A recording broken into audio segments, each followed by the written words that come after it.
Video کو like کر کے آگے شیئر ضرور کر دینا۔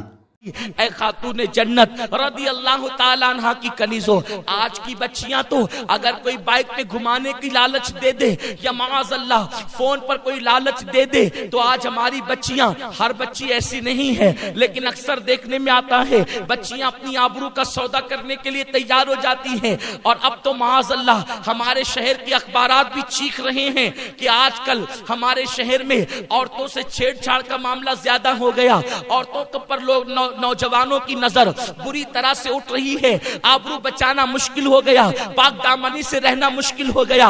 اے خاتون جنت کی کنیزوں، میں تمہیں بتاتا ہوں، عورت صرف پردے کی پابند ہو جائے، کسی مرد کی مجال نہیں ہے کہ وہ اس عورت پر غلط نظر ڈال سکے۔ دراصل مکھی اسی چیز پر بیٹھتی ہے جو چیز کھلی رکھی جاتی ہے۔ کھانا کھلا ہوگا مکھی بیٹھے گی، پانی کھلا ہوگا مکھی بیٹھے گی، گڑ کھلا ہوگا مکھی بیٹھے گی، شکر کھلی ہوگی مکھی بیٹھے گی، مٹھائی کھلی ہوگی مکھی بیٹھے گی۔ مکھی کا قصور کیا ہے؟ قصور تو اس کا ہے جس نے برتن ہٹایا ہے۔ اب مکھی کا کام ہی گندگی پہ بیٹھنا ہے، مکھی کا کام ہی مٹھائی پہ بیٹھنا ہے۔ اگر کوئی بندہ اپنی مٹھائی کو بچانا چاہتا ہے وہ اس کو ڈھانک دے، مکھی کی مجال کب ہے کہ ڈھکن ہٹا کر کے اس پر بیٹھے؟ بس یہی بات ہے۔ آج لوگ چیخ رہے ہیں بچیوں کی عزت اور آبرو کو خطرہ ہے، ہم کہتے ہیں قدرت نے تو تمہیں پردے کا نظام دے کر کے تمہاری آبرو کو محفوظ کرنا چاہا، تم نے پردے کو چھوڑ کر اپنے آپ کو خود ہی بے آبرو کیا ہے۔ اور اے خاتون جنت کی کنیزوں سن لو، فرمایا گیا جس کھانے پہ مکھیاں بیٹھے اس میں بیماریاں پیدا ہو جاتی ہے۔ اللہ اکبر، اگر مکھی کھانے پہ بیٹھ جائے تو بیماریوں کا جو ہے وہ معاذ اللہ وہ آماج کا بن جاتا ہے، وہ کھانا بیماریوں کا ذریعہ بن جاتا ہے۔ تو جو عورتوں کو بد نظری سے لوگ دیکھا کرے وہ عورتیں سماج کے لیے مفید کیسے ہو سکتی ہے، وہ فائدے مند کیسے ہو سکتی ہے؟ عرض یہ کر رہا تھا کہ اللہ اکبر، آقا کریم صلی اللہ علیہ وسلم کی کنیزوں کل کی عورتیں کس طرح اپنی آبرو کی اور حیا کی حفاظت کرتی تھی۔ مجھے ایک بڑا پیارا سا واقعہ یاد آتا ہے جو مجھے بہت پسند بھی ہے اور مجھے اس سے بہت پیار بھی ہے۔ وہ واقعہ ہے حضور غوث پاک کے پیروں کے پیر اور غریب نواز کے پیروں کے پیر، ایک بزرگ کا واقعہ۔ آپ کو بتاؤں، ایک جوان ابتدائی جوانی میں اس نے قدم رکھا۔ وہ جوان اتنا خوش نصیب تھا کہ اس کی پیدائش مدینہ منورہ میں ہوئی تھی۔ اس کا نام حسن تھا۔ حسن مدینہ منورہ سے نکل کے اپنے آبائی وطن بصرہ آتے ہیں، اور آنے کے بعد ابتدائی جوانی تھی، جوانی کی شروعات تھی، 16-17 سال کی عمر تھی۔ کسی کام سے گھر والوں نے بازار بھیجا۔ جب بازار آئے، وہ حسن نام کا لڑکا بازار آیا تو اس نے کیا دیکھا؟ ایک لڑکی بڑی خوبصورت ہے، وہ بھی بازار میں آئی۔ جیسے اس لڑکی پہ نظر پڑی، حسن اس لڑکی کو دیکھتا کہ دیکھتا رہ گیا۔ لڑکی نے غصے سے پوچھا، اے لڑکے تو کیا دیکھ رہا ہے؟ حسن نے بڑی دلیری سے جواب دیا، اے لڑکی تو کتنی خوبصورت ہے، میں تیرا حسن دیکھ رہا ہوں۔